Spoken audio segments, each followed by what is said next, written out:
Bonsoir à tous. La France frappée, la France blessée, 12 morts. 2015. Este año, en Francia, el terrorismo nos ha golpeado duramente. En enero, los ataques contra el Charlie Hebdo. Y en noviembre, 120 muertos en la Sala Bataclan y en las calles de París.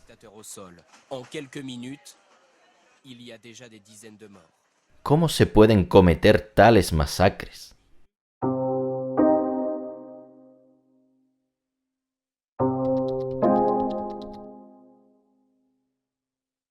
Todos los grandes atentados del siglo XXI han sido perpetrados por terroristas suicidas. Y uno solo de esos terroristas ha sido detenido antes de que se suicidara.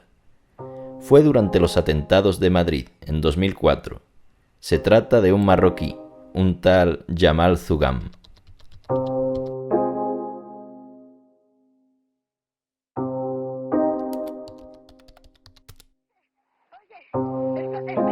Ha habido una bomba en el tren y hemos tenido...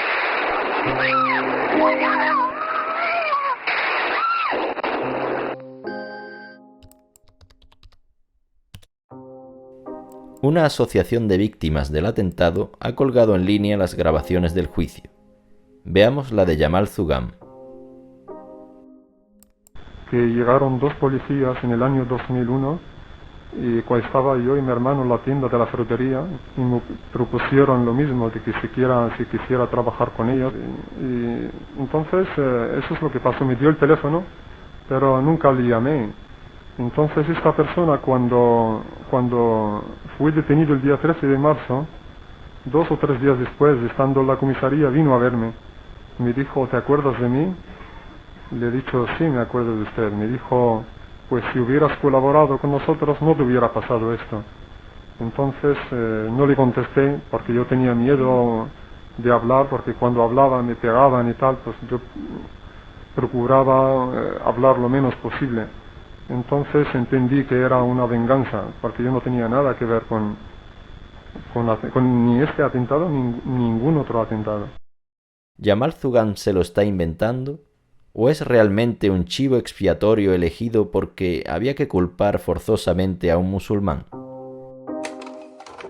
En Francia, en un famoso caso de finales del siglo XIX, un chivo expiatorio fue condenado injustamente por culpa de su religión. Se trataba del llamado caso Dreyfus. En aquella época, una parte de la prensa y de la población despreciaba a los judíos, a los que consideraban como estafadores sin escrúpulos. De esta manera, le echaron el muerto a un militar judío, el capitán Dreyfus, en un caso de espionaje a favor de Alemania, simplemente porque iba a funcionar mejor si se culpaba a un judío. Dreyfus fue enviado al presidio, pero gracias al compromiso de intelectuales como Émile Zola o Jean Jaurès, fue reconocido como inocente al cabo de unos años. Volvamos a Jamal Zougam. Entonces, ¿se trata de un nuevo Dreyfus o más bien de un mentiroso que intenta salvar su pellejo tras la matanza que ha cometido? Antes del juicio, veamos cómo los medios de comunicación cubrieron el atentado en los telediarios de la época, gracias a los archivos de la web de la televisión francesa.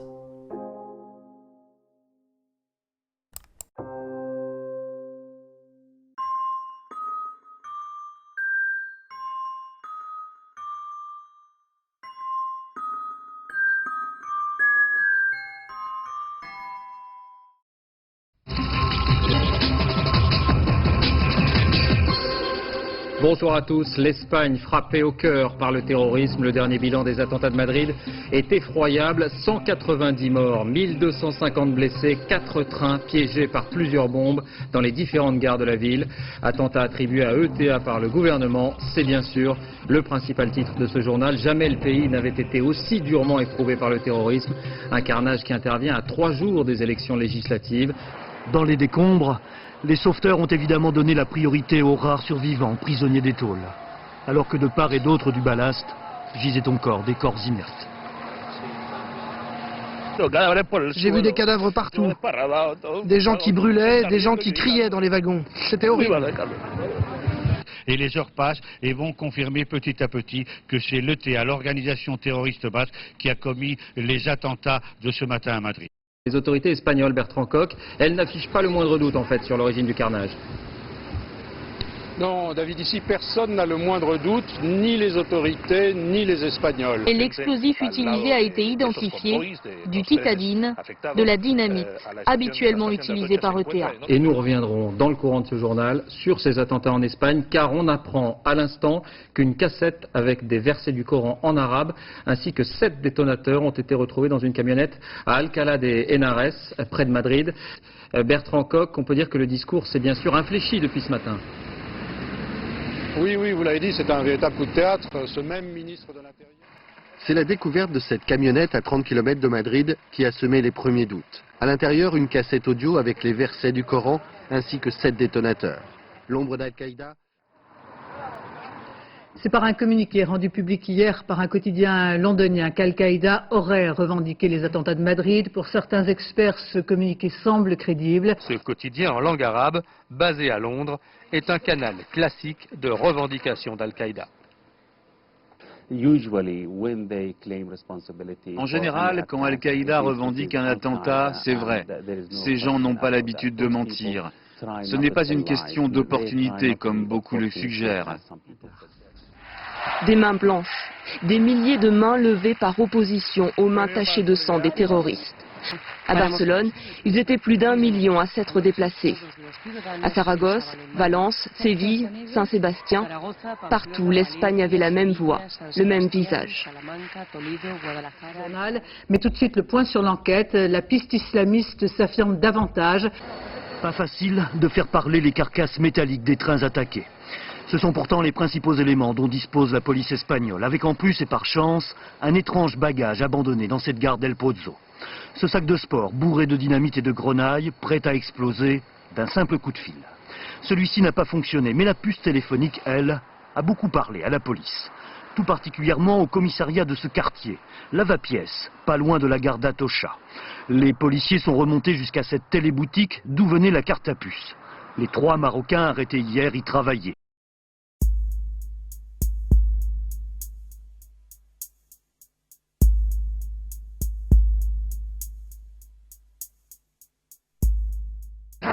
Second élément qui recentre l'enquête sur la piste islamiste, une cassette vidéo récupérée dans une poubelle cette nuit par la police, après appel téléphonique, tout à côté de la mosquée de Madrid. À 1 h du matin, le ministre de l'Intérieur a révélé le contenu de cette revendication. L'identité de cette personne est totalement inconnue de nos services de renseignement, tout comme... Des attentats qui auront donc complètement changé la donne des élections législatives. En quelques jours, tout a basculé. Donné perdant par tous les sondages en milieu de semaine, le Parti socialiste revient au pouvoir. Monsieur Aznar et ses ministres ont très mal géré les heures et les jours qui ont suivi les attentats, en s'accrochant contre toute évidence à la thèse de la culpabilité de l'ETA et en manipulant l'opinion. Et ce sont ces mensonges. Zougan a été trahi par l'un de ses téléphones, qui devait actionner le détonateur d'une bombe qui finalement n'a pas explosé. Mais alors, s'il est effectivement l'un des auteurs des attentats de jeudi dernier, pourquoi Jamal Zougan, le propriétaire de ce magasin de téléphones portables, s'est-il laissé prendre 2 jours plus tard, samedi soir, alors qu'il savait que l'une des bombes n'avait pas explosé, qu'elle avait été récupérée par la police avec ce téléphone portable qui pouvait mener jusqu'à lui. C'est l'un des mystères de cette enquête qui progresse à grands pas. Chargé du dossier, une première preuve a été trouvée venant appuyer la participation de Jamel Zougam à la préparation de ces attentats. Dorothée Cachard. Jamel Zougam s'est effondré en pleurs cette nuit lors de son audition. Jamel Zougam est l'un des principaux suspects dans les attentats de Madrid. 2 rescapés affirment l'avoir vu dans l'un des trains, peu avant l'explosion. Lui disait jusqu'ici qu'il dormait chez lui ce matin-là. Or, la perquisition menée dans son magasin de téléphone mobile jeudi dernier vient d'apporter un élément de preuve, une preuve qui met à mal sa version et celle de son frère, également interpellé. Les policiers ont découvert un morceau de plastique, pas n'importe lequel. Il proviendrait du portable bricolé qui devait déclencher la bombe, qui n'a pas explosé.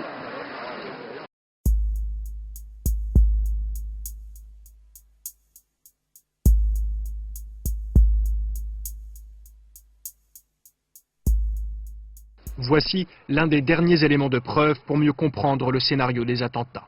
Les explosifs d'abord, ils auraient été fournis par cet homme, un Espagnol, petit trafiquant, ancien mineur. Avant les attentats, un commando d'une douzaine de personnes aurait passé 15 jours au moins à étudier les horaires des trains, à s'entraîner, à déposer les sacs. Le jour des attentats, le commando a utilisé cette camionnette pour transporter les explosifs vers la gare d'Alcalá de Henares, point de départ des trains visés. À l'intérieur des empreintes, celle de Jamel Zougam, principal suspect dans l'enquête.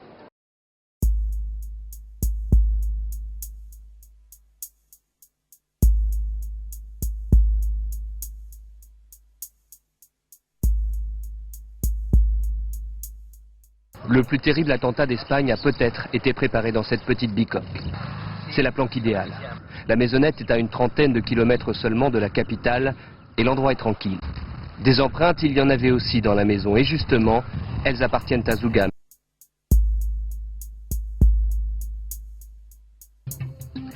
Madame, Monsieur, bonsoir. L'actualité de ce dimanche nous ramène en Espagne, 3 semaines après les attentats de Madrid, avec un nouvel épisode dans la lutte contre le terrorisme. Pour la première fois et en Europe, des hommes encerclés par les forces spéciales se sont fait sauter plutôt que de se rendre. Ces suspects ont été identifiés à l'heure qu'il est, 3 d'entre eux. Parmi eux figure le cerveau présumé des attentats du 11 mars.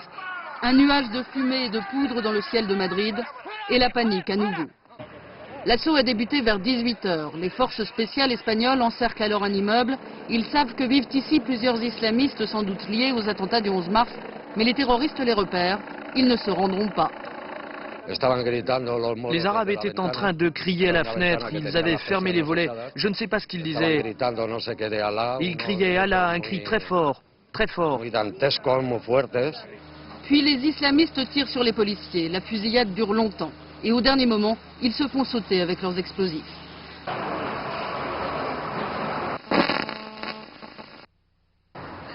C'est grâce à leur portable que ces hommes ont été repérés et empêchés de commettre d'autres attentats. Une accélération dans l'enquête avec, nous vous le disions, la mort de celui qui est considéré comme le cerveau des attentats de Madrid.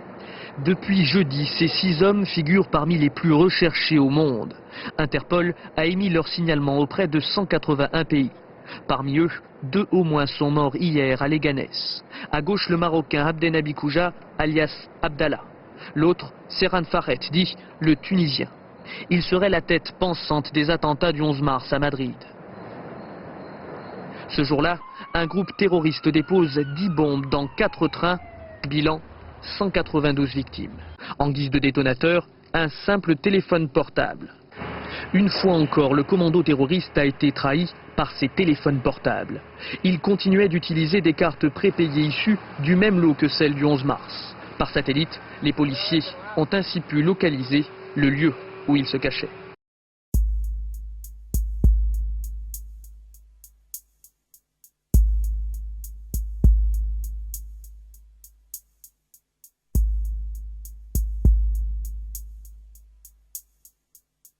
Lutte contre le terrorisme. Une vaste opération a d'ailleurs été menée aujourd'hui dans plusieurs pays européens.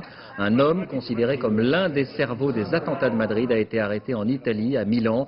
Il s'agit de l'Égyptien Rabei Osman Sayed Ahmed. Un mandat d'arrêt avait été lancé contre lui par l'Espagne.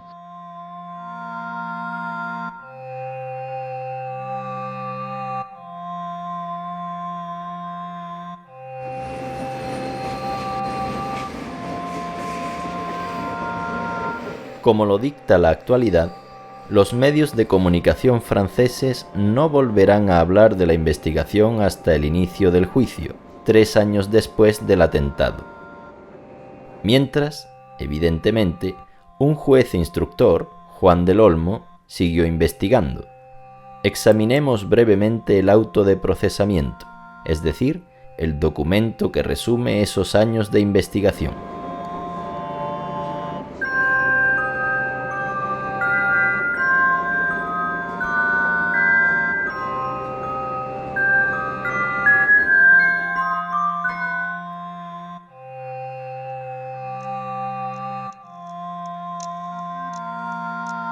Las 10 bombas estaban repartidas entre 4 trenes que circulaban sobre la misma línea, procedentes del este de Madrid. explotaron cuando los 4 trenes ya habían entrado en Madrid. En la estación de Santa Eugenia, en la estación de El Pozo, a 500 metros de la estación de Atocha y en la estación de Atocha.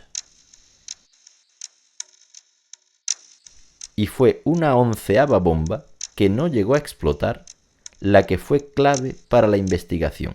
Un étrange bagage abandonné dans cette gare del Pozzo. ¿Por qué dice una extraña bolsa? Pues porque no la encontraron en un tren. Parece que esta bomba pasó desapercibida cuando se registraron los trenes y que luego fue amontonada con otros objetos abandonados del tren. Esos objetos fueron trasladados a la morgue para ayudar a identificar a las víctimas, salvo los del Pozo, que llegaron a parar a una comisaría. Y fue allí donde 18 horas después del atentado, unos policías se dieron cuenta de que había una bomba entre los objetos.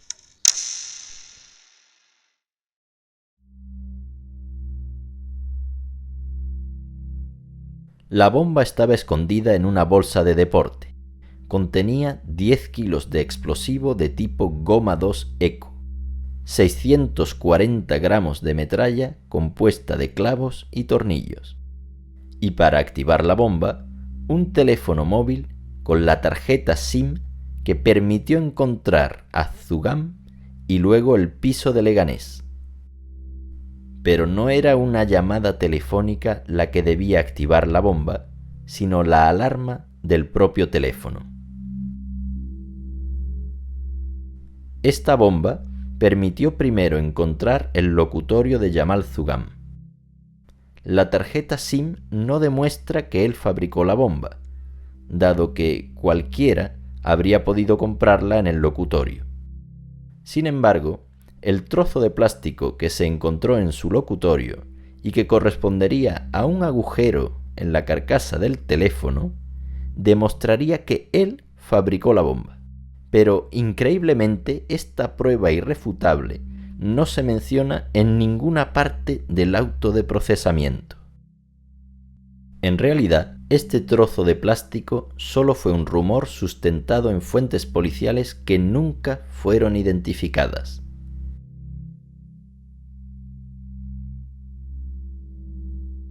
El juez de instrucción recogerá finalmente los testimonios de 4 supervivientes que afirmaban haber visto a Zugam en los trenes.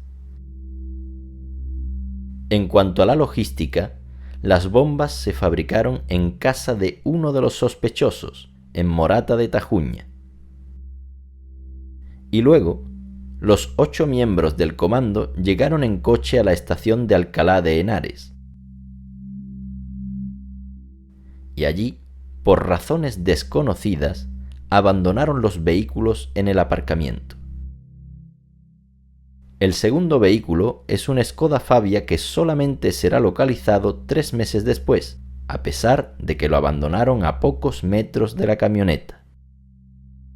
En cuanto a las huellas dactilares de Zugam, a pesar de lo que se dijo en los medios de comunicación, ninguna de ellas figura entre las huellas tomadas en la camioneta.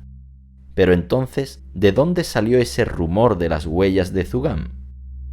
Una vez más, nos topamos con fuentes policiales sin identificar e imposible obtener más precisiones. Más adelante, las huellas de la camioneta serán atribuidas primero a un abogado americano, exoficial de una unidad de inteligencia del ejército, y finalmente a un islamista argelino, desaparecido desde entonces en Irak. Y ocurre exactamente lo mismo en Morata, donde las huellas de Zugam no eran más que rumores.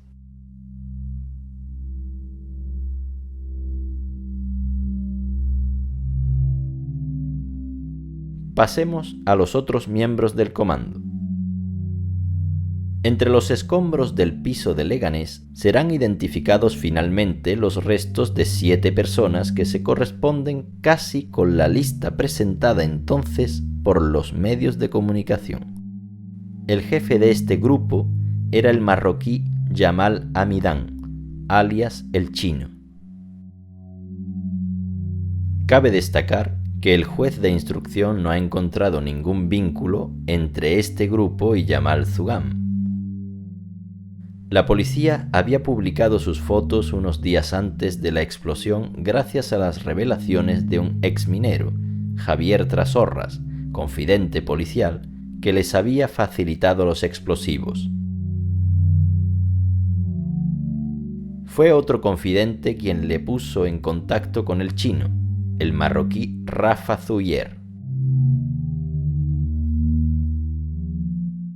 Las revelaciones de estos dos confidentes fueron determinantes para conocer la naturaleza del explosivo, porque al parecer hubo problemas con los análisis químicos.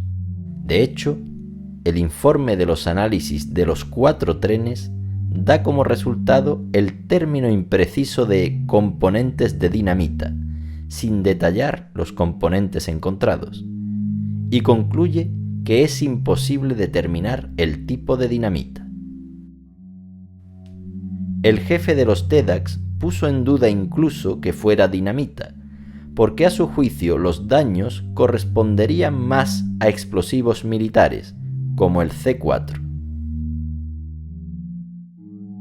Fue entonces, gracias a los confidentes y también a la bomba que no explotó, como se supo que el explosivo era goma 2 eco y no titadín, como se creía al principio. También fue gracias a los confidentes cómo la policía identificó a la banda del chino. Solo faltaba localizarlos, cosa que la policía logra por otra imprudencia que cometieron. Une fois encore, le commando terroriste a été trahi par ses téléphones portables. Il continuait d'utiliser des cartes prépayées issues du même lot que celles du 11 mars.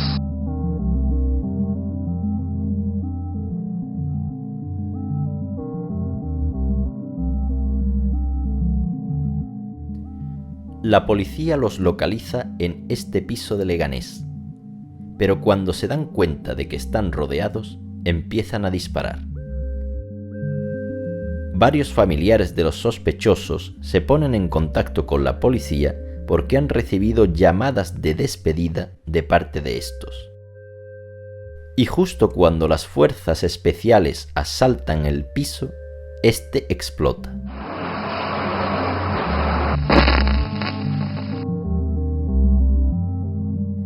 Por lo tanto, Zugam es el único superviviente del comando.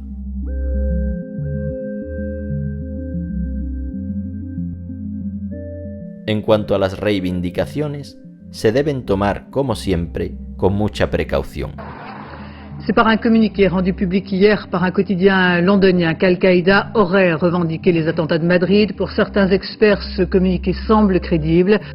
Observamos todas las precauciones semánticas utilizadas para presentar la reivindicación en el periódico londinense. Y a pesar de la autentificación del director, al que le conviene atraer la atención hacia su periódico, los investigadores nunca la han tomado en serio. ¿Por qué? Porque proviene de un grupo islamista que reivindica de todo, como por ejemplo los apagones debidos al mal tiempo. Y por último, el auto de procesamiento explica por qué Rabey Osman, un egipcio residente en Italia, había sido detenido. La policía italiana interceptó sus conversaciones telefónicas y en una de ellas dice: «Escúchame, Yahya, ten cuidado y no hables. La operación entera de Madrid fue mía. El hilo de la operación de Madrid fue mío. ¿Entiendes? Los trenes».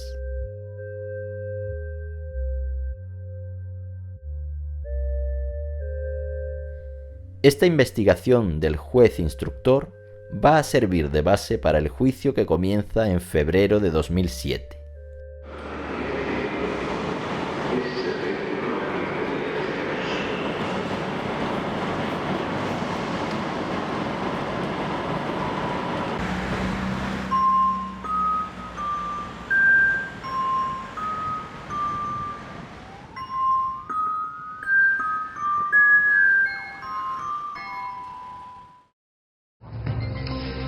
un jour attendu de tous. C'est ainsi que la radio publique espagnole a annoncé l'ouverture du procès des attentats du 11 mars 2004 à Madrid.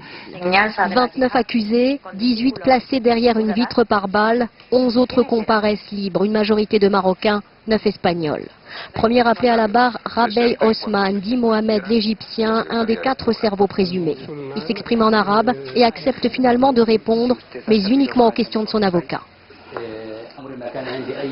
Monsieur le Président, je n'ai jamais eu aucune relation avec les événements de Madrid. Je condamne fermement et sans condition les attentats, y compris ceux de Londres et de New York. Parmi les familles de victimes qui ont assisté à cette première journée, ce couple de Français venus de Pau. Leur fille Marion, 30 ans, est la seule victime française décédée dans ces attentats. Son père craque. Après l'audition de ce premier cerveau présumé qui nie tout en bloc, le procès se poursuivra demain avec la diffusion des écoutes téléphoniques qui l'accusent. Pero la televisión francesa no cubrirá ni la audiencia del día siguiente ni ninguna otra durante todo el juicio. De hecho, ningún medio de comunicación francés cubrió lo ocurrido en este tribunal. La audiencia relativa a esas grabaciones de Rabey Osman hay que buscarla en internet, concretamente en la página web de una de las asociaciones de víctimas.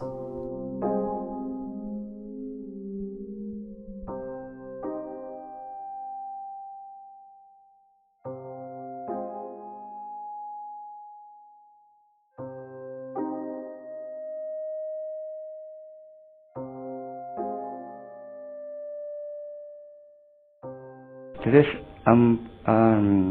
pueden acreditar que las transcripciones que se han realizado son fiel reflejo de lo que se escucha en esas conversaciones?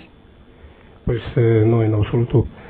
Hemos encontrado palabras, oraciones, enunciados en la transcripción italiana que realmente no coincide con el contenido de las grabaciones. Que dice el interlocutor que achacan a Rabey, el hilo de la operación de Madrid fue mío, ¿entiendes? ¿Esa frase la han escuchado ustedes? Nosotros no la hemos escuchado en absoluto. Yo creo que ha habido un poco de ligereza y de poca responsabilidad, lo digo sinceramente, para crear o dar un amueblamiento de un subcontexto que realmente no existía.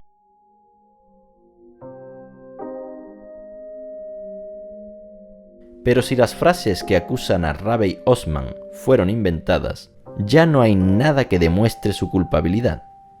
Semejante noticia hubiera merecido al menos una mención breve en el telediario, pero la televisión francesa no cubrió ni una sola audiencia en 5 meses de juicio. Veamos ahora una selección de las audiencias más importantes, las de los principales investigadores y las de los testigos clave.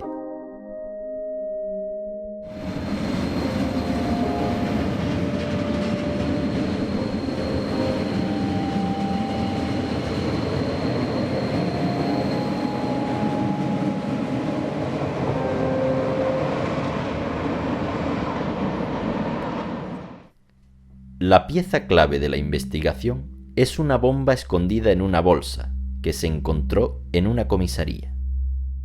Fue la tarjeta SIM que contenía la que permitió remontarse a la banda del chino y a Jamal Zugam, que habría cometido el error de utilizar material de su propia tienda. Pero, además de que esos objetos no hayan sido transportados a la morgue, sino a la comisaría, surge otra pregunta. ¿Por qué la bomba no se encontró entre los objetos cuando todavía estaban dentro del tren?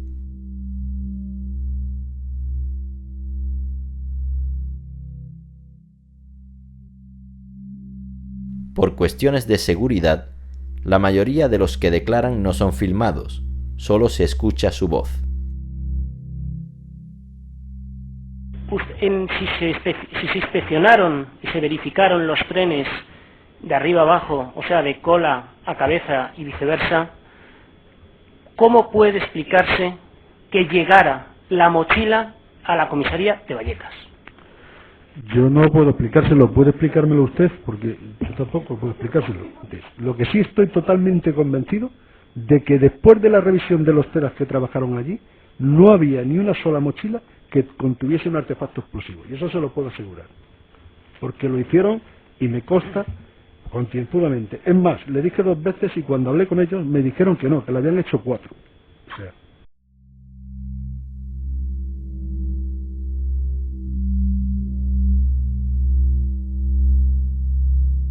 para aclarar las dudas sobre la procedencia de la bomba, veamos si estuvo en la camioneta. Registrándola, se hallaron una cinta del Corán y unos detonadores, pero nunca se encontraron huellas de explosivos, a pesar de que se utilizaron perros adiestrados.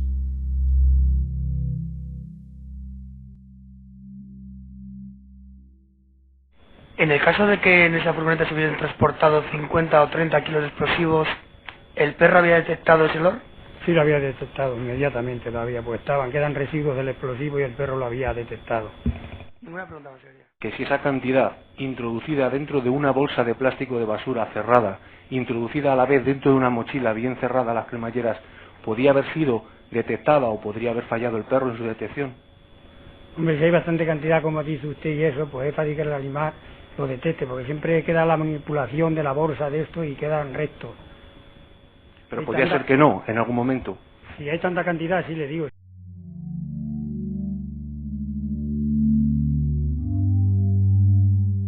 Dejemos de lado la cuestión de la procedencia de esta bomba y veamos qué ocurrió cuando se descubrió. En primer lugar, su desactivación.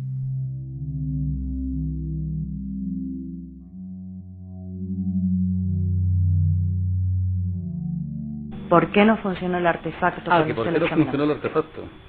Gracias. Bueno, pues desde mi punto de vista había un error incomprensible. Desde mi punto de vista no funcionó porque los cables, los empalmes practicados en los cables no estaban encintados, no llevaban cinta aislante.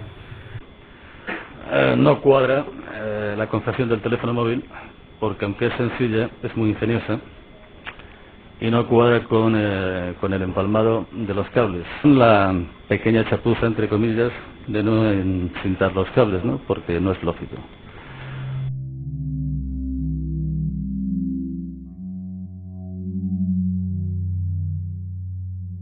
La policía científica también estuvo presente durante la desactivación de la bomba.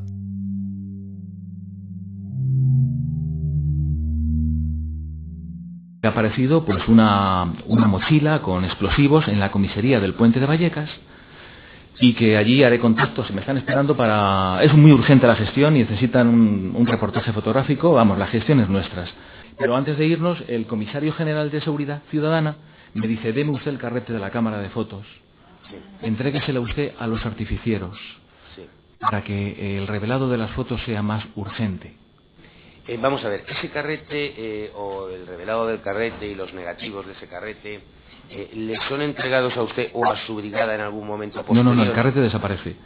El carrete desaparece. Es más, no tengo conocimiento del destino del carrete y por las preguntas que he hecho, nunca se han hecho esas fotos. O sea, no... Eso es lo que le iba a preguntar. ¿Usted llega en algún momento determinado a ver las fotos o sabe...? No, jamás he preguntado por ellas, nunca me han dicho que eso no existía. Le han dicho que eso no existía, ¿no? Que no existía el carrete de fotos y no hay fotos. Bien.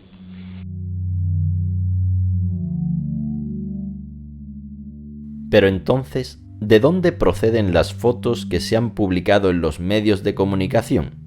Nadie ha explicado nunca quién las hizo y por qué no han aparecido en España, sino en la cadena estadounidense ABC. Además de su origen, el contenido de las fotos ha planteado nuevas preguntas. En una de ellas se ve una gran cantidad de clavos y tornillos que debían actuar como metralla. Este punto no ha sido abordado durante el juicio, pero la médica forense lo abordó poco después en un medio de comunicación.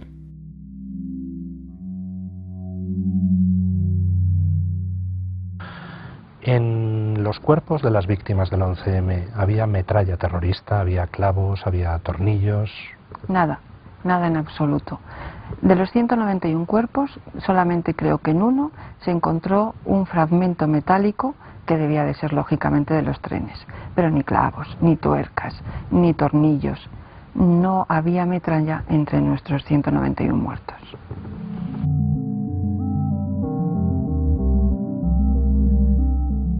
Esta diferencia con las bombas que explotaron aumenta aún más la extrañeza de esta bolsa.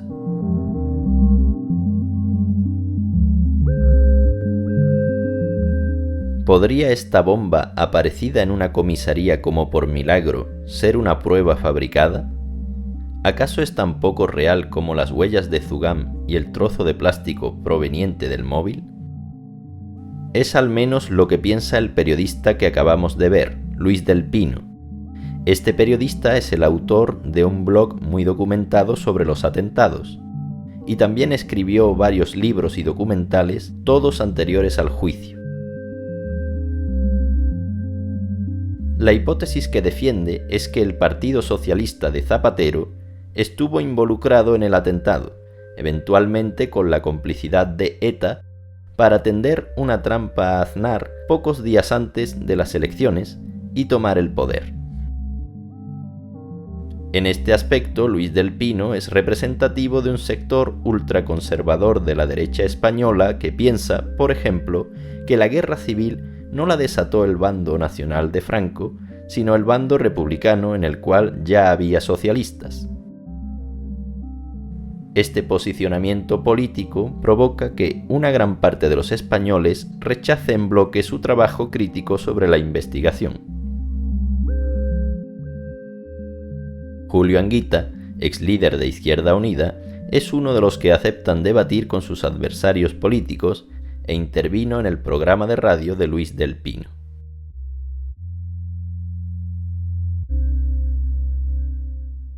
En julio de 2007 hizo usted unas declaraciones en pleno juicio del 11M diciendo que la verdad del 11M se llegaría a saber, pero que será con mucho retraso. ¿Qué fue el 11M? ¿Qué cree don Julio Anguita que pasó el 11M? Que aquí hay un debate que divide a muchos españoles y medios de comunicación sobre si la tesis era ETA o era, diríamos, fundamentalismo árabe. Yo creo que todavía algún día saldrán informaciones, sin posicionarme, repito, en una tesis o la otra. No participo de ninguna de las dos. ¿Y de alguna otra tesis alternativa a esas dos? No lo sé, pero confieso que lo veo tan oscuro como otras cuestiones. ¿Por qué? Porque otra vez estamos con implicaciones fuera de España, de alta política.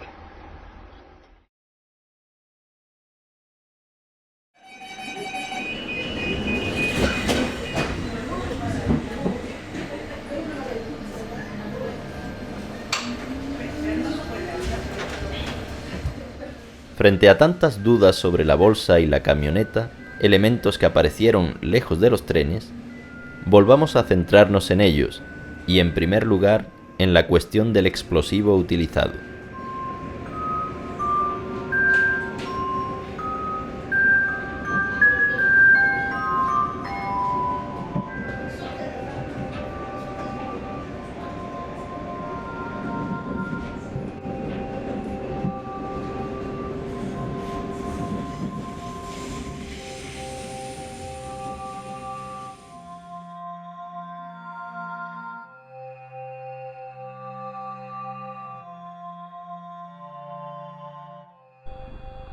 Dijo usted en su primera declaración que usted puso en conocimiento de la policía lo que vio en el maletero del chino 3 o 4 días después del atentado. ¿Esto es cierto? No. ¿No lo ratifica? No. Ya le digo que fue por lo que me mandaron decir, porque me dijeron que era testigo protegido y el juez del Olmo, astutamente, porque se puede decir que astutamente, me dijo que estaba protegido bajo la ley vigente en España, la protección mía y de mi mujer. Ni mi mujer ni yo estuvimos protegidos, ni lo estamos. Y entonces declaré lo que me mandó el CNI y la comisaría. ¿El CNI? ¿Quién es el CNI? El agente del CNI que fue a Avilés.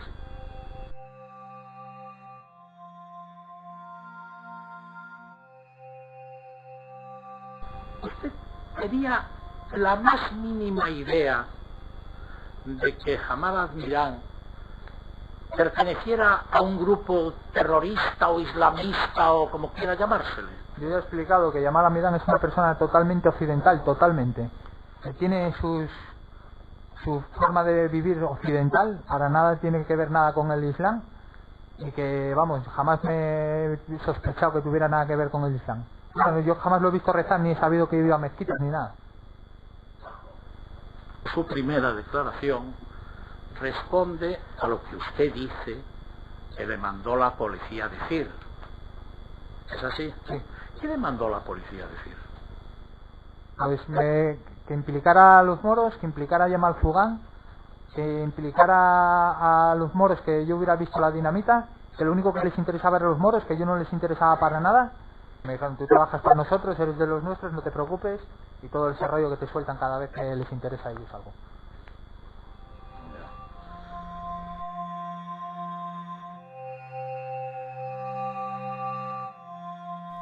Pero si se lo ha inventado todo, ¿cómo se puede saber con certeza que el explosivo era goma 2 eco? Ya vimos que el informe de los análisis químicos no menciona los componentes que se encontraron y que afirma que no se puede determinar el tipo de dinamita. ¿Se debe esta imprecisión a que los análisis no fueron encargados a la policía científica según el procedimiento habitual, sino al laboratorio de los TEDx, cuya especialidad es desactivar los artefactos?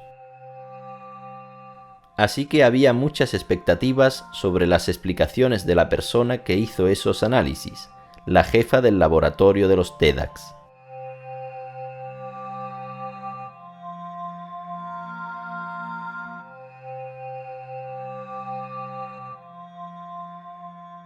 ¿Y cómo se detectan los componentes orgánicos? Se hace lo que se llama una extracción acuosa, que es mediante disolución. Entonces esas disoluciones se emplean en la analítica que se realiza. Se quiere decir que se agotan ahí, desaparecen, no Efectivamente, no guardan una muestra para un contraanálisis, para un análisis. No, de eso no.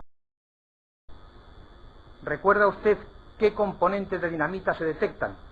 Sí, en inorgánicos, nitritos, nitratos y amonio, con lo cual la lectura es nitrato amónico, y en orgánicos nitroglicol. Ha manifestado usted que los componentes genéricos de dinamita que encontró en los focos son nitrato de amonio y nitroglicol. ¿Por qué ha esperado hasta hoy para concretarlo y en estos 3 años se refería únicamente a componentes genéricos de dinamita? Incluyo aquí su declaración de hace aproximadamente un año en el Juzgado Central de Instrucción número 6. Perdone, a mí me hablaron de qué componentes había, y digo, estuvimos hablando sin que me dijeran, detálleme cuáles son los que desarrollan ustedes en análisis. A mí eso nunca se me produjo. Estuvimos hablando de los componentes que desaparecían, de otros que no estaban, y de que yo no recuerdo que se me dijera en ningún caso en estos 4 años que escribieran los componentes. Una afirmación verdaderamente increíble cuando se constata hasta qué punto la controversia sobre esos componentes ha ocupado las portadas de la prensa española. Resulta imposible volver a hacer análisis para aclarar las dudas, ya que por un lado la jefa del laboratorio ha declarado no conservar ninguna muestra y por otro lado, ya que los trenes fueron destruidos solamente 2 días después del atentado, como lo recordará el tribunal en la sentencia.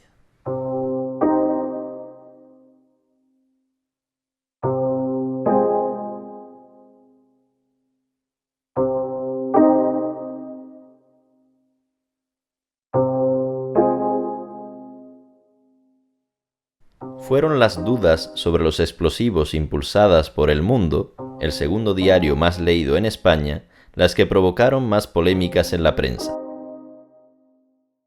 Uno de sus periodistas, Fernando Mújica, fue el primero en poner en duda la investigación, aunque no opina lo mismo que Luis del Pino en cuanto a los verdaderos autores del atentado.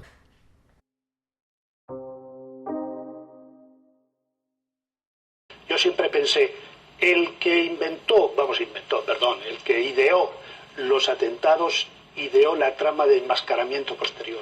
Ahora no lo creo en absoluto. Yo creo que una cosa son los atentados y otra cosa es toda la versión oficial de la trama de enmascaramiento. Yo no creo que ningún policía, ningún miembro del CNI, ningún político, ni del Partido Socialista, ni del PP, esté implicado en los atentados. No lo creo, con toda sinceridad. Entonces, según él, hay que distinguir dos cosas. Por un lado, el atentado en sí, y por otro lado, la desviación de la investigación hacia una pista falsa. Y el hecho de que policías, jueces o políticos participaran en esta desviación no significa que estuvieran implicados en la ejecución del atentado. Luis del Pino invitó a Fernando Múgica a su programa de radio para que confrontaran sus hipótesis. A mí me gustaría preguntarle a Fernando, que concretara un poco más. Estamos hablando de servicios secretos, lógicamente, de fuera de España, y en el caso de Luis piensa que son servicios secretos de dentro de España. Entonces, un poco que cada uno profundizara para que la gente se haga la idea de cómo puede ser posible eso. La gente conoce la CIA, la DIA, la DEA, el FBI y la NSA. 5. Hay 1.750 agentes de inteligencia en Estados Unidos. Entonces, conocemos 5, pues nos faltan 1.600... no 1.745 nos faltarían. Bien, hay una cosa que la gente se está preguntando que me parece esencial, y es, ¿cómo es posible que no fuera para cambiar el voto si sucedió, no? En realidad, es que el gobierno no lo pudo hacer peor. Es decir, el voto no se cambió por el atentado, se cambió por la torpeza del gobierno y por la habilidad del contrario, pero no por el atentado. Yo creo que el atentado es un atentado externo a España, por completo. O sea, de inspiración geoestratégica. Geoestratégica. Utilizar a los islamistas para una conflagración mundial ideológica, que es lo que fue el 11S, y después el 11M. Era el año de elecciones en Estados Unidos, es evidente. Y entonces esto le venía al pelo. 11S, 11M. ¿Crees que la gente, después de dar de comer la papilla a su niño pequeño, de que le van a despedir de su empresa, de que no ha conseguido que calle su niña de 15 años que está gritando que quiere otro iPod más y que se le ha roto una uña, va a estar pensando si el 11S y el 11M en Wisconsin, por ejemplo, es diferente? La gente se queda con números, con palabras, con pequeños datos. La gente no lee nada. Yo tengo compañeros de mi periódico importantes y amigos que no han leído ni el 1% de lo que yo he publicado del 11M. Lo noto por sus preguntas. Cuando me dicen, oye, pero esto, ¿y tú no podrías explicar? Tú no los has leído. Dicen, no, yo no lo he leído, era demasiado largo. La gente no lee nada, ni sabe nada. ¿Sabes por qué se llama el chino, el tunecino? Porque suena a la gente. Nadie se queda con Ali Lanrabet, no, se queda con el chino y el tunecino. ¿Y sabes por qué no se llama el argelino? Porque era la Mari, la palabra más castiza en España, la Mari. Por eso no se llama el argelino. Si no, le hubieran llamado el argelino. Pero es que para colmo el chino no era el chino, como todo el mundo sabe, porque nadie le llamaba el chino, le llamaban Mowgli. Entonces, esos son inventos de los que saben muchísimo de comunicación y de los que saben que la gente se va a quedar con dos palabras: el chino, la dinamita, el minero. La mentira ha colado. Los que nos hemos dedicado a esto hemos quedado como auténticos gilipollas, ¿vale? Bueno, me lanzaba Sandra una pregunta, pero lo siento mucho, no voy a responder a esa pregunta. Él cree en la hipótesis de servicios secretos externos, yo creo que fue algo 100% nacional, pero tenemos a Fernando. Venga, vale. Para exprimirle aquí, yo tengo toda la vida para explicar mis teorías.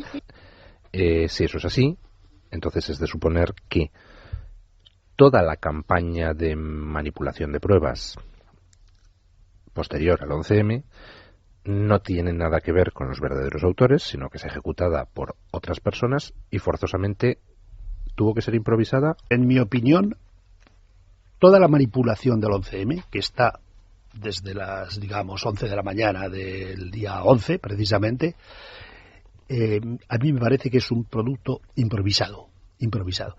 ¿Por qué digo que la improvisan? Porque es imposible hacerla tan mal.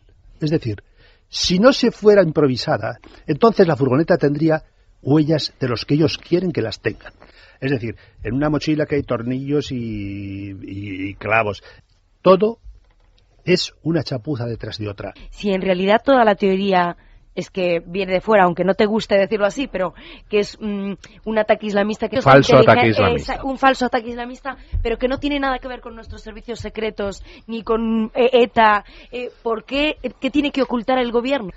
El gobierno actual y el anterior, el PSOE y el PP, han fabricado esta mentira. Estamos hablando de un asunto de Estado. ¿El Estado se va a meter ahora con otro Estado a pedirle explicaciones? Vamos, no lo hacen aquí ni lo hacen en ningún lado. ¿Qué pasó en Leganés, don Fernando? Pues que los reunieron allí y adiós, buenas tardes.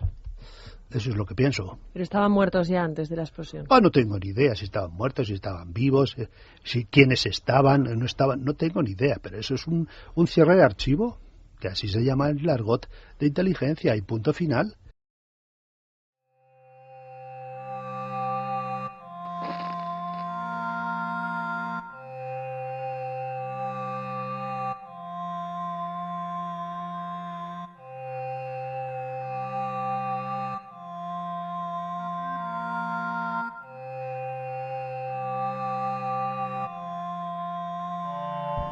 Este es el cadáver 616, señor. Que le falta parte del cráneo, desde luego hay, además está totalmente perdida la referencia anatómica con la columna vertebral. Cadáver 617, por favor. Aclare, por favor, una vez más eso. ¿Hacen ustedes una autopsia? Hemos hecho el examen que corresponde a restos, a cadáveres incompletos y muy fragmentados como de los que hemos dispuesto. ¿Se realizaron las correspondientes autopsias en los cuerpos de los sospechosos o no? Los médicos forenses no contestaron claramente a esta pregunta. Carmen Baladía, la médica forense que se había ocupado por su parte de las víctimas de los trenes del 11 de marzo, nos da su explicación.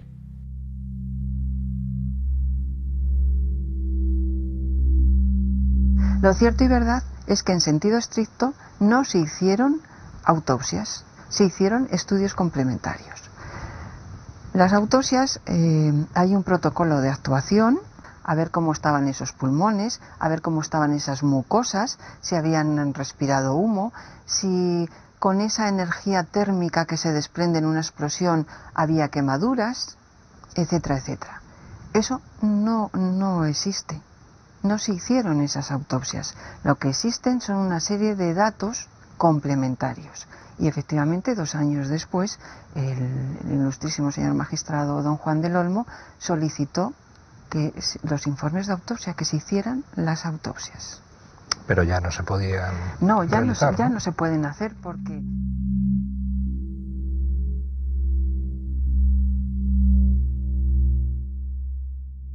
Volvamos a ver este episodio desde el principio. Nadie vio lo que pasaba en el piso porque las persianas estaban cerradas. Y fue gracias a sus llamadas de despedida como la policía supo que los sospechosos estaban dentro del piso.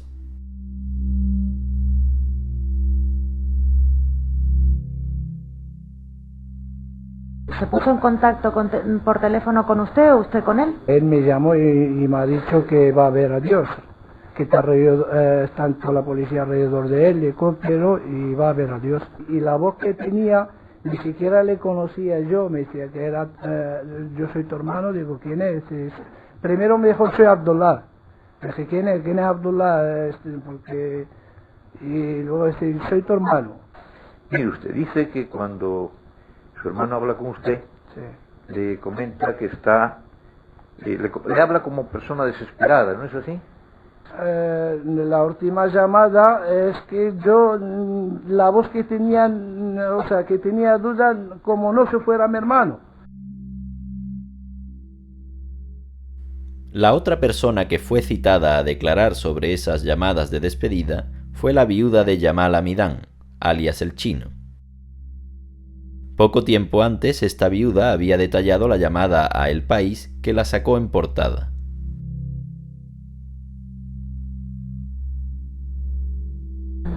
¿Habló usted con su marido el día 3 de abril del año 2004? El día de la explosión de Leganés. No. ¿No recuerda usted haber declarado algo a un medio de comunicación en ese sentido? No recuerdo. Los medios de comunicación, estoy harto de repetirlo, no son fuente de prueba. Gracias, señor presidente. El juez excluyó del proceso la entrevista en la que ella había inventado esta llamada de despedida, y nunca se conocerán las razones de esta invención.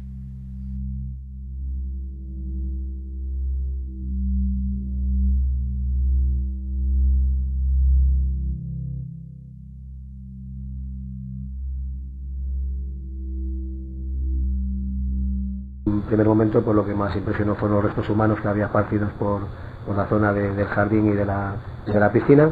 Y uno de los suicidas tenía el pantalón de al revés. Nos dio la impresión en ese momento que parecía que tenía puesto de al revés el pantalón, no de atrás para adelante, sino de al revés. La explosión, como afectó a varios pisos, no podíamos precisar con exactitud de dónde venían algunas de las prendas, por ejemplo, ¿no? ¿Encontraron algún tipo de documentación sobre ETA? ¿Algún tipo de documentación sobre ETA? Bueno, apareció en el piso de al lado, vivía un compañero y aparecieron restos de la documentación de ese compañero.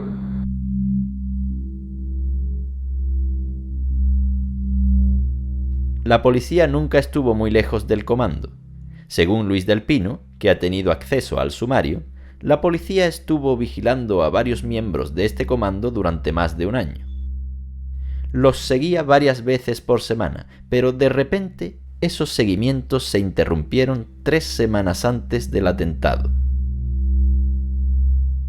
Falsas llamadas de despedida, un policía en el piso de al lado, cuerpos sin autopsia.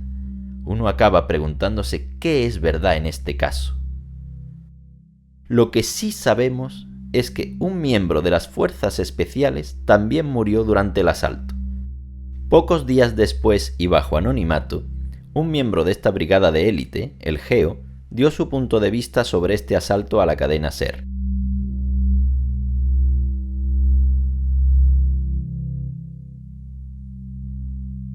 Los jefes del GEO no decidieron entrar. Los jefes del GEO propusieron otras alternativas. Había que esperar.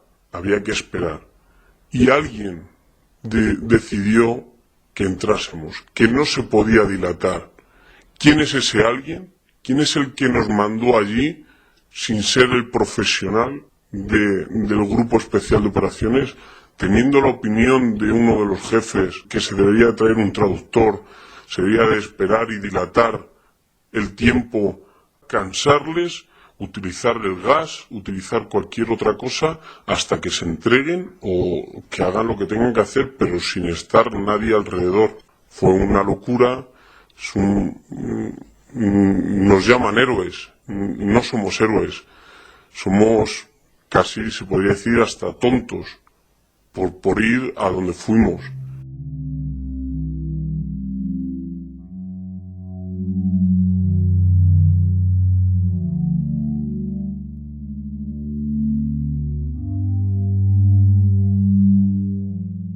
No es la única noticia sorprendente que la cadena SER ha dado sobre el 11M.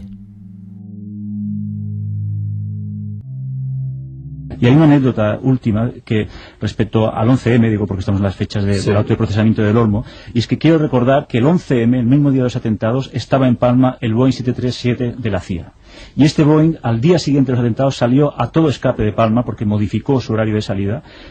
Anunció que iba a un aeropuerto sueco, en concreto al aeropuerto de Örebro, y nuestro periódico demostró que a Örebro no había ido nunca y que en realidad donde fue a Bagdad. Es decir, al día siguiente del 11M, de la mayor matanza de la historia de España, un avión de la CIA partió de Palma hacia Bagdad. Caray, pues me habéis casi sembrado la inquietud esta tarde, porque me empezabais hablando de esos pisos secretos, pisos escucha que estarían en territorio español, y ahora me terminas con esta información también inquietante otra vez, ¿no? Hay que tener en cuenta que esta noticia fue divulgada por periodistas que la cadena SER había invitado a un programa que no estaba dedicado al 11M, sino al escándalo de los vuelos secretos y de los secuestros de la CIA en Europa. Porque al igual que la mayoría de los medios de comunicación, esta cadena de radio nunca puso en duda la investigación judicial en sus programas dedicados al 11M, probablemente por la costumbre de oponerse a las posiciones defendidas por otros medios, como por ejemplo Libertad Digital. Hay que recordar también que la cadena SER optó muy pronto por abandonar las sospechas sobre ETA a favor de la pista islamista, hasta tal punto que difundió durante las primeras 24 horas la falsa noticia de que se encontraron terroristas suicidas entre los cuerpos hallados en los trenes. 3 fuentes distintas de la lucha antiterrorista han confirmado a la cadena SER que en el primer vagón del tren que explotaba antes de llegar a Atocha iba un terrorista suicida. Fuentes de la lucha antiterrorista han apuntado a esta cadena de emisoras la posibilidad de que al menos un terrorista suicida se haya inmolado en uno de los trenes. Fuentes de la lucha antiterrorista insisten en que al menos una persona se ha inmolado en uno de los vagones del tren que llegaba a Atocha. Llevaba 3 capas de ropa interior y estaba muy afeitado. Esta falsa noticia de los suicidas y otras noticias desconcertantes aumentaron el ambiente de confusión durante los primeros días. Fue sin embargo durante esas primeras horas, a pesar de esta atmósfera de confusión, cuando la investigación habría podido avanzar decisivamente en un aspecto concreto, la búsqueda de testimonios. Y para terminar, veamos lo que el juicio ha revelado sobre este asunto.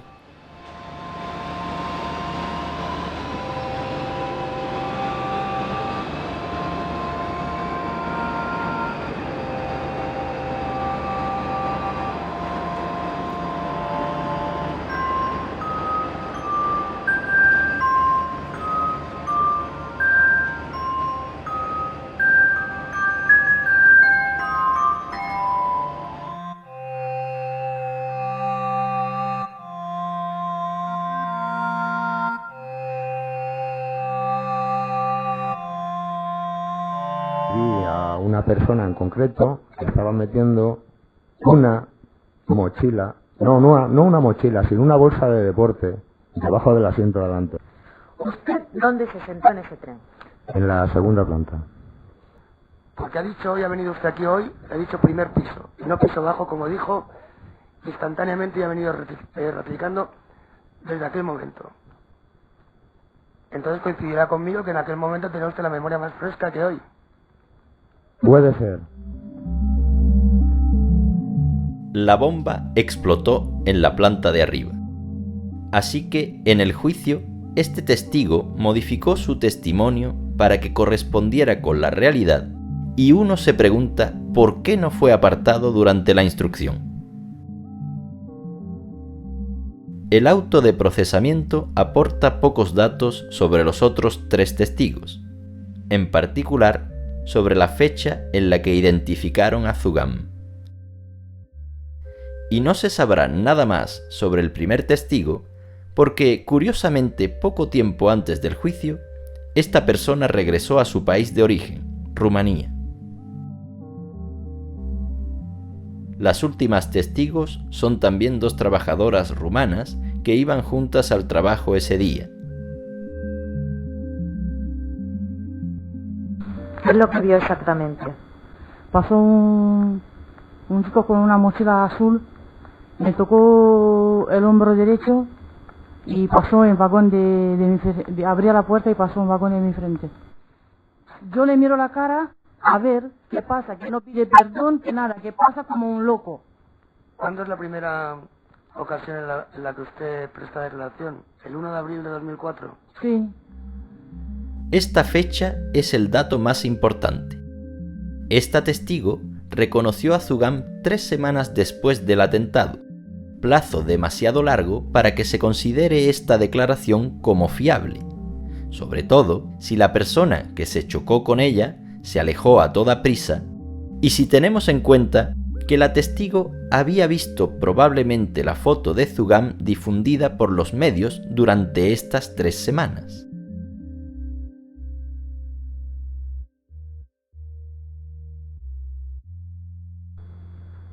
¿Qué es lo que vio? Un chico que ha venido con una mochila y dándole un golpe a la compañera. ¿Usted reconoció a esa persona también en 2 reconocimientos en rueda? Sí. ¿En el juzgado? Sí. una en abril de 2005 y otra en marzo de 2006. Sí. A un testimonio tan tardío no debería concedérsele ningún valor, sobre todo al haber sido influenciado por su amiga y por los medios de comunicación. Para darse cuenta de la influencia que los medios de comunicación han ejercido difundiendo la foto de Jamal Zugam, veamos a dos testigos que durante la instrucción habían reconocido a otros sospechosos diferentes.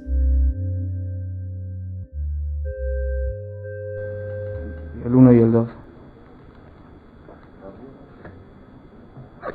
En la declaración de este señor del folio 12.973 solo reconoce la fotografía 1.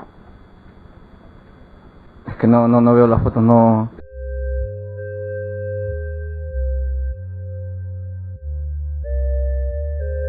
El número 2. Sin ninguna duda. Sin ninguna duda. ¿Por qué motivo reconoció usted al número 6? Probablemente porque estaba nerviosa.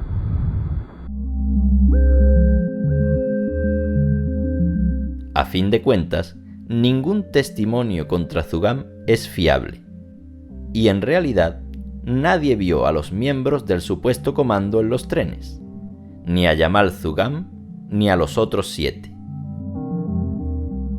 En resumen, toda la investigación judicial se vino abajo en el juicio, y parece ser que la justicia se hubiera enmarañado en una pista falsa.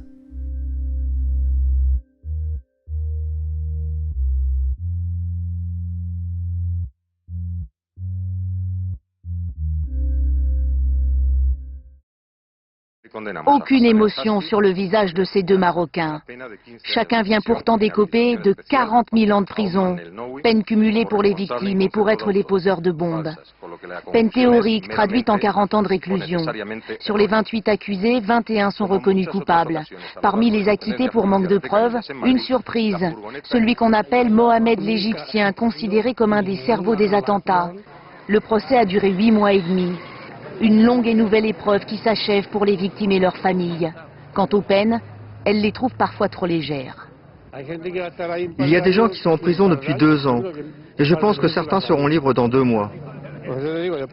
Après le choc et le mal qu'ils ont fait aux gens, leur vie continue. La justice devrait changer. Les accusés, escortés par un lourd dispositif policier, ont regagné leur cellule de la prison de haute sécurité dans la banlieue de Madrid. Increíble. Aparte del caso de Rabe y Osman, el tribunal ha dado por buena la investigación judicial, a pesar de todas sus contradicciones. Veamos la sentencia con más detalle. En cuanto a Zugam, el tribunal ha dado por válida la bomba que no explotó, así como 2 testimonios contra él. Los acontecimientos de Leganés no han sido puestos en duda, y los 7 sospechosos han sido reconocidos como los otros autores materiales.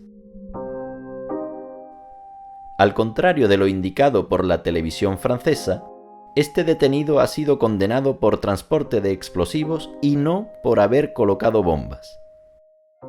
También cabe señalar que la mayoría de los 21 condenados no han sido reconocidos como culpables de haber participado en el atentado, sino de pertenecer a organizaciones yihadistas de tráfico de drogas, de explosivos o de documentación falsa. La televisión francesa no hace mención de que el exminero español Javier Trasorras también fue condenado a 40.000 años de prisión, considerado culpable de haber facilitado explosivos de tipo goma 2 eco.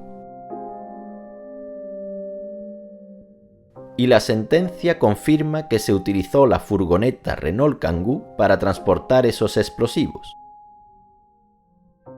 Así, el tribunal solo descartó 2 elementos secundarios: el segundo vehículo y el cerebro, Rabe y Osman, cuyas escuchas telefónicas se consideran como falsificadas.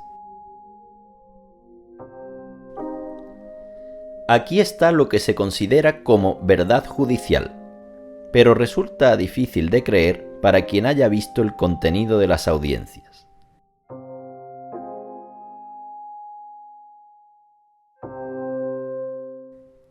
Parece ser que estamos en pleno error judicial.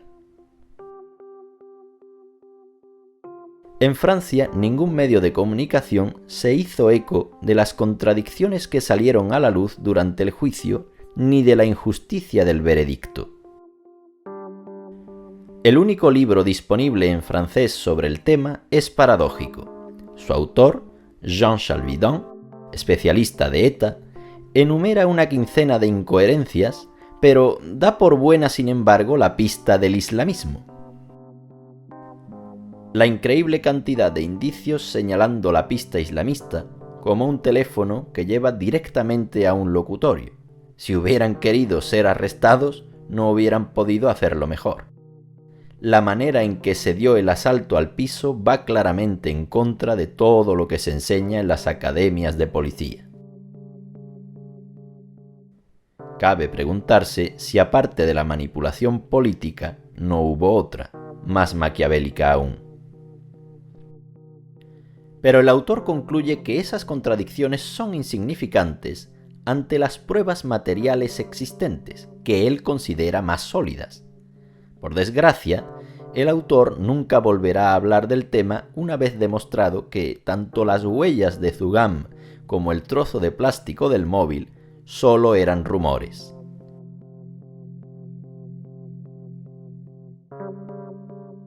Los abogados de Zugam presentaron una demanda ante el Tribunal Europeo de Derechos Humanos de Estrasburgo.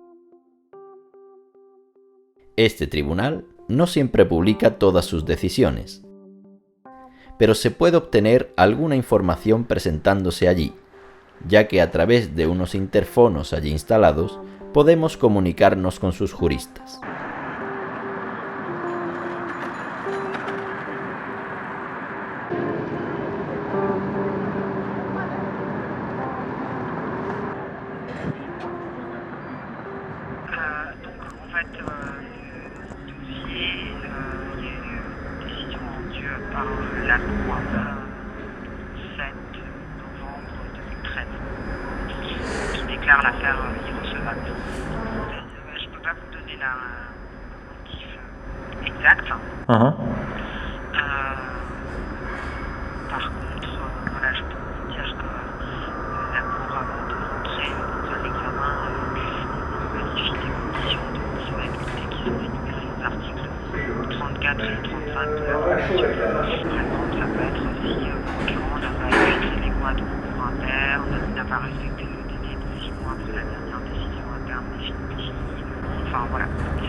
Me han sentado en un juicio por un atentado que no tengo nada que ver, pudiera ser que ha sido por venganza o por otra cosa, no lo sé. Todavía no sé por qué estoy en este juicio. Hace ahora 12 años que Jamal Zugam está encarcelado. Cuando llegué a casa, cené, charlé, hablé un poco con mi madre y dormí. Y hasta el día siguiente, que era el día 11, cuando me levanté. Mi madre fue a hablar con el señor instructor. El señor instructor mi madre le dijo, mira, si hay algo de lo que estoy seguro es que mi hijo ha dormido en casa y se levantó a las 10 de la mañana y yo le preparé el desayuno. Entonces el señor instructor le dijo, ya lo sé, yo sé que Jamal ha dormido en casa, y le dijo, vaya usted a casa y pida la libertad.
Este documental ha sido totalmente autoproducido.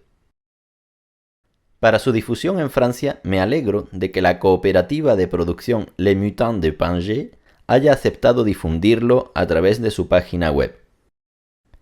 Les Mutants de Pangée es una de las productoras de documentales militantes más famosas de Francia, donde lograron llenar salas de cine en todo el país con varios documentales sobre intelectuales de izquierda como Noam Chomsky u Howard Zinn. Obviamente, el propósito de mi documental no es respaldar las teorías de Federico Jiménez Los Santos o de Luis del Pino. Yo creo que fue algo 100% nacional. No creo, en absoluto, que el PSOE o la izquierda estén detrás del 11M. Nos quedan las posibilidades evocadas por Fernando Mújica y Julio Anguita. El atentado es un atentado externo a España, por completo. O sea, de inspiración geoestratégica. Digamos. Geoestratégica. Estamos con implicaciones fuera de España, de alta política. ¿Cuál era la situación geopolítica en la época del atentado? Era un año después de la invasión de Irak. En esa época, esta invasión me provocó un verdadero shock, como a millones de personas en todo el mundo, porque se veía claramente que su meta real era tomar el control de los recursos petrolíferos. Pero estaba lejos de imaginarme que esta conquista militar escandalosa quizás solo era el primer paso de un plan de conquista todavía más monstruoso. Hasta que encontré, años después, las valientes revelaciones del general Wesley Clark, antiguo comandante supremo de la OTAN. One of the generals called me and he said, "Sir, you gotta come in and talk to me a second." I said, "Well, you're too busy." He said, No. He says, "We've made the decision. We're going to war with Iraq." This was on or about the 20th of September. So I came back to see him a few weeks later, and by that time we were bombing in Afghanistan. I said, "Are we still going to war with Iraq?" And he said, "Oh, it's worse than that." He said, he reached over on his desk, he picked up a piece of paper, and he said, I just got this down from upstairs, meaning the Secretary of Defense's office today, and he said, "This is a memo that describes how we're going to take out 7 countries in 5 years, starting with Iraq and then Syria, Lebanon, Libya, Somalia, Sudan, and finishing off Iran." ¿Acaso esas revelaciones están vinculadas con el contexto internacional que mencionaron Fernando Mújica y Julio Anguita?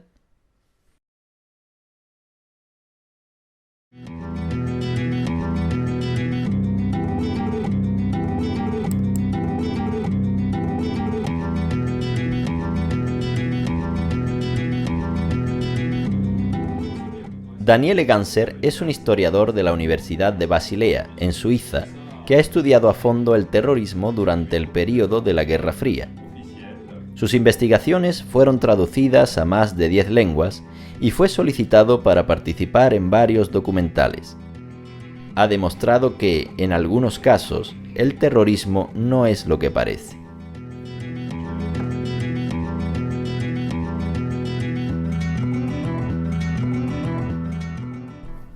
Il y a des fois la question chez des étudiants qui étudient l'histoire, mais c'est possible qu'un État démocratique comme la Suisse, l'Allemagne, la France, l'Espagne, l'Amérique, le Canada, qu'un État démocratique fasse du terrorisme, c'est possible, ou c'est complètement absurde.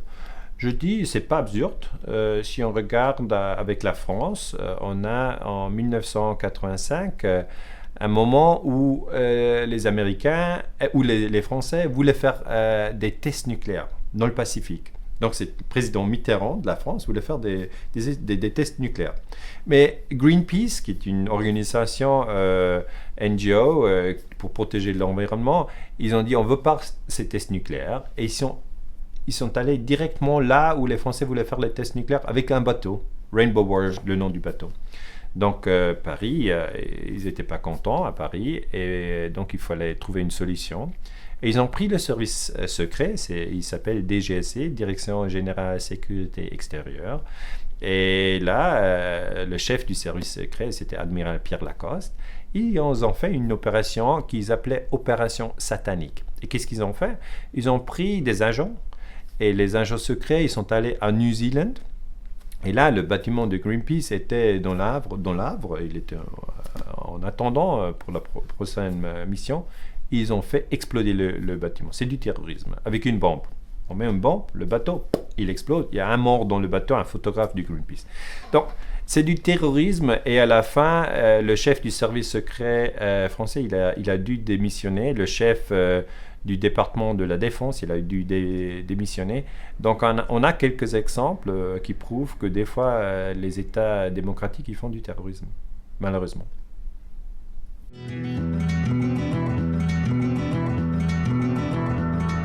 Dans la guerre froide, on a eu des armées secrètes qui s'appelaient Gladio en Italie. Ils existaient aussi en France et d'autres pays. Et ces armées secrètes, ils avaient la fonction de combattre le communisme. L'idée, c'était s'il y avait une invasion des Russes, de l'Union soviétique, de l'Europe, on devrait quand même se battre aussi derrière les lignes. C'est pour ça ce qu'on appelait les armées secrètes « stay behind ». Et pour cela, ils ont eu des caches d'armes, où ils ont eu des explosifs, où ils ont eu des armes. Et l'OTAN a coordonné toutes ces armées secrètes. Ils se sont préparés pour une invasion qui n'a jamais eu lieu. On a un document du service militaire italien qui dit très clairement que Gladio a eu deux fonctions. Une fonction, c'est d'attendre les soviets qu'ils arrivent et les combattre. Et la deuxième fonction était de se préparer pour un cas d'urgence, un cas exceptionnel, mais qui était lié à la peur que les communistes en Italie et les socialistes en Italie deviennent trop forts. Et le juge italien Felice Casson, qui a fait les recherches sur les armées secrètes en Italie et d'autres pays, il a trouvé que cette opération très spéciale, très secrète, que ces armées secrètes ont fait, c'était la stratégie de l'attention. C'est-à-dire, on a créé le terrorisme, on a créé avec intention, ce n'était pas un accident, c'était l'intention de faire du terrorisme dans un pays pour choquer les gens.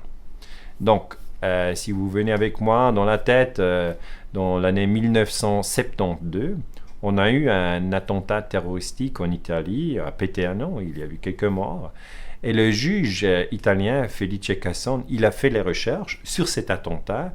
Il a trouvé, ce qui est très très intéressant, que les informations à la télévision, à la radio, des premiers jours, des premiers ans, étaient fausses. Parce que là, on a dit que c'était les brigades rouges, que c'était les extrémistes de la gauche. Et il fallait 10 ans ou plus pour trouver la vérité. Et donc c'est à dire, aujourd'hui on sait, les historiens savent que pour trouver la vérité sur un acte terroristique, il faut plusieurs années. Et là, Felice Casson a trouvé que c'était le service secret italien qui a protégé les gens de l'extrême droite. C'était Vincenzo Vinciguerra dans ce cas-là. Donc c'était l'État qui a fait le lien avec les services secrets. Et les services secrets ont fait un lien avec une personne de l'extrême droite qui a fait le terrorisme. Et ça, c'est le terrorisme de l'État. Et pour nous, c'est très difficile d'accepter qu'aussi en Europe, on a eu, et peut-être on a encore le terrorisme d'État. C'est très délicat, c'est très difficile de faire les recherches là-dessus, mais c'est très important. Avec le terrorisme de Peteano en Italie, on a un lien direct avec le service secret italien, c'est le SISMI, Servizio Informazione e Sicurezza Militare, parce que c'était eux qui ont coordonné les armées secrètes. Et après, on a un lien direct avec l'OTAN, parce que l'OTAN a eu l'idée de mettre en place ces services secrets, ces armées secrètes dans tous les pays en Europe. Et même dans l'OTAN, on a trouvé des structures clandestines. C'était le Clandestine Planning Committee, CPC, et le Allied Clandestine Committee, ACC, qui ont coordonné ces armées secrètes en Europe. Ce qui est intéressant, c'est que le Parlement européen a protesté fortement dans 1990 quand on a découvert ces armées secrètes la première fois. Et là, ils ont dit, mais c'est incroyable, il faut faire des recherches sur le terrorisme en Europe. Il faut aussi demander à l'OTAN ce qu'ils ont fait dans la guerre froide en Europe. Parce que là, ça nous vient la question du terrorisme manipulé, ce qui pose la question si un État, des fois, est manipulé dans une situation de choc. C'est la stratégie de la tension. Et ce choc, après, permet aux politiciens de dire on va faire ça et ça. Les gens, ils acceptent plus facilement parce qu'ils sont choqués.